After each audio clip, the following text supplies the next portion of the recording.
Bonjour à tous les amis, aujourd'hui on se retrouve dans une nouvelle vidéo. Donc elle va consister à vous expliquer l'entre-deux en fait. Donc entre la préhistoire et l'antiquité, on entre dans l'histoire les gars.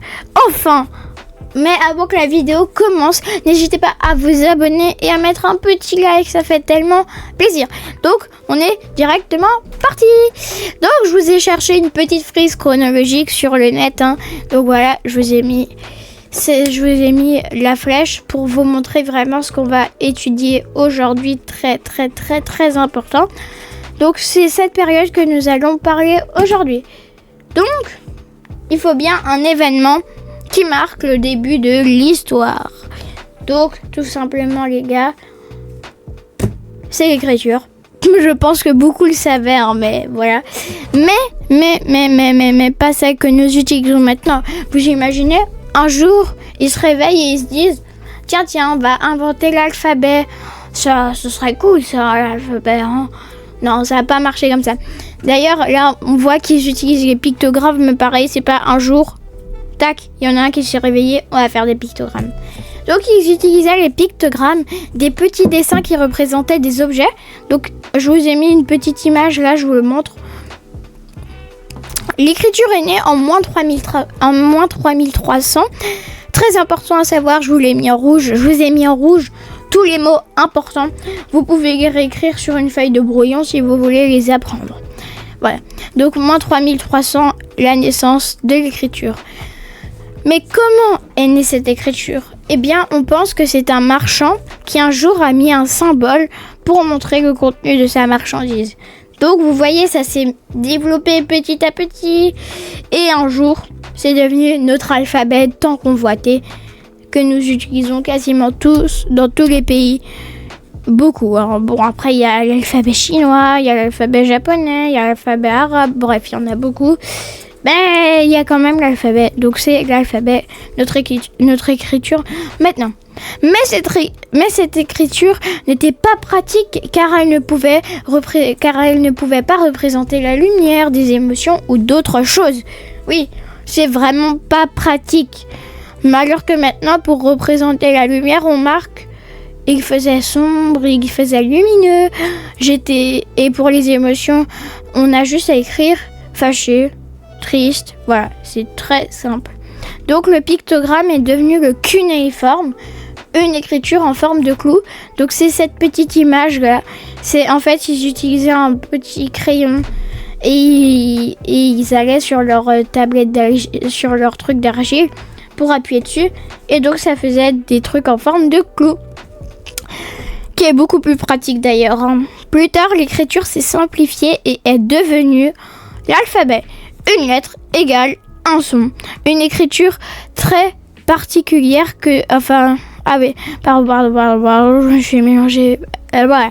Plus tard, l'écriture est devenue l'alphabet. Une lettre égale un son.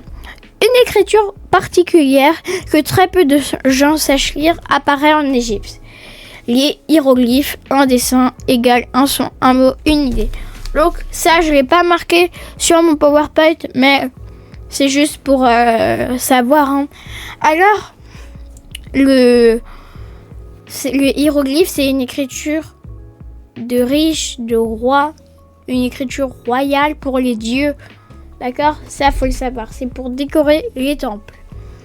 Prochaine diaporama. Où est née l'histoire ? Donc ça, faut aussi le savoir, les gars. Très important. D'ailleurs, tout ce que je mets dans la vidéo, c'est important. Voilà. Où est née l'histoire ? L'histoire est née en Mésopotamie. La Mésopotamie est une région d'Asie comprise entre deux fleuves, le Tigre et l'Euphrate. La Mésopotamie est située dans le croissant fertile. C'est une région où tout pousse facilement. Là-bas, entre moins 4000 et moins 3000 ans, pour la première fois, des hommes se regroupent dans des villes qui peuvent atteindre 30 000 habitants. C'est énorme, 30 000 habitants. Maintenant, pour eux, c'était énorme. Mais pour nous, maintenant, c'est pas énorme. 30 000 habitants, c'est des villes, quoi. C'est pas énorme. Maintenant, nous, les grosses villes, c'est Paris, Tokyo, il y a des millions d'habitants là-bas. Donc voilà. Et d'ailleurs, pour reprendre, maintenant, donc la cité d'Our, donc une ville très importante de la Mésopotamie, et ben c'est une guerre maintenant en 2025. Il y a une guerre là-bas, donc c'est triste. Hein. Et il n'y a plus qui pousse tout, il n'y a plus de verre. C'est devenu un désert. Là, du coup, je reprends. Ces villes sont très riches grâce à l'agriculture, l'artisanat et au commerce. L'agriculture, tout le monde sait ce que c'est. L'artisanat, par contre, c'est du fait maison. Et le commerce, pourquoi il y avait beaucoup de commerce? Parce que, surtout à la cité d'Our, c'était une ville principale pour le commerce. En gros, les gens, ils vivaient dans l'artisanat. Ils donnaient leur travail à des personnes qui allaient marchander. Enfin non, c'était eux qui, en fait, ils vivaient dans le commerce. Ils fabriquaient et ils commerçaient. Et il y avait un gros port à la cité d'Our, parce que c'était une des plus grosses villes de la Mésopotamie. Très, très important. Elles sont dirigées par des rois qui sont très puissants. Il y a des temples appelés les ziggourats. Donc c'est ce que je vous ai mis là, ziggourats d'Our. 50 mètres, hein. C'est énorme. Pour eux, c'est énorme, les gars. Les Mésopotamiens croyaient en plusieurs dieux. On dit qu'ils sont polythéistes. Ces villes sont appelées des cités-États. Donc la cité d'Our, c'est une cité-État. La carte de Mésopotamie que je vous ai mis parce que c'est important de savoir la carte de Mésopotamie. Donc pour vous repérer, je vous ai mis cette carte. Donc avant, je vous ai dit entre deux fleuves, la Mésopotamie. Donc là, vous voyez, c'est le croissant fertile en vert. Tac, tac, tac, tac. Donc c'est vraiment une région en forme de croissant. C'est pour ça qu'on l'appelle le croissant fertile. La Mésopotamie, donc on voit, c'est au Moyen-Orient. Ici, là. Il y a aussi l'Euphrate et le Tigre. Donc on voit vraiment que la Mésopotamie est entre l'Euphrate et le Tigre. Donc voilà. Et là, il y a la cité d'Our. Ici. C'est juste... donc ça, en gros, vous avez vu, leur port, il est au golfe Persique.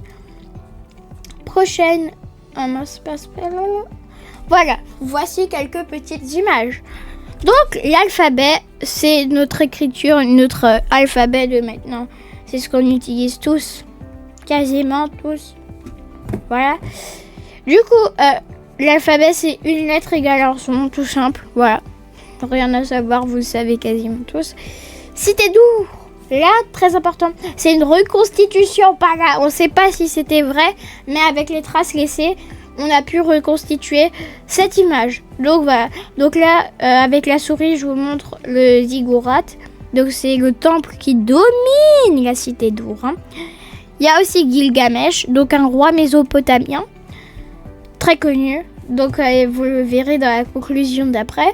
D'ailleurs, conclusion, grâce à l'écriture, on connaît mieux la vie des Mésopotamiens.